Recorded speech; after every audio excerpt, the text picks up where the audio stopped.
మనం చూసుకున్నట్లయితే పెను ప్రమాదం అయితే సంభవించిందనమాట. శ్రీకాకుళం జిల్లాలో రోడ్డు ప్రమాదం జరిగింది. కంచిలి మండలం జక్కర సమీపంలో విద్యుత్ స్తంభాన్ని కారు ఢీకొట్టింది. ఈ ప్రమాదంలో ఒకే కుటుంబానికి చెందిన ముగ్గురు మృతి చెందారు. ఒకరు ఘటనా స్థలంలోనే మృతి చెందగా సోంపేట ప్రభుత్వ ఆసుపత్రికి తరలిస్తుండగా మార్గ మధ్యలో ఇద్దరైతే చనిపోయారు.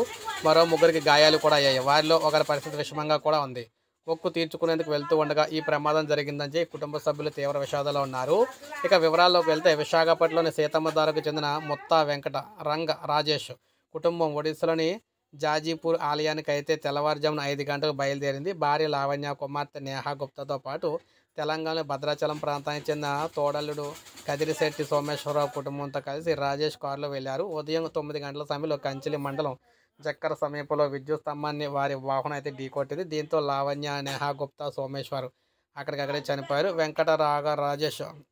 వెంకటరంగ రాజేష్తో పాటు సోమేశ్వరరావు భార్య రాధిక, తల్లి సుబ్బలక్ష్మి కూడా గాయాలైనవి అనమాట. సో క్షతగాతులను సోంపేట ప్రభుత్వ ఆసుపత్రికి అయితే తరలించారు.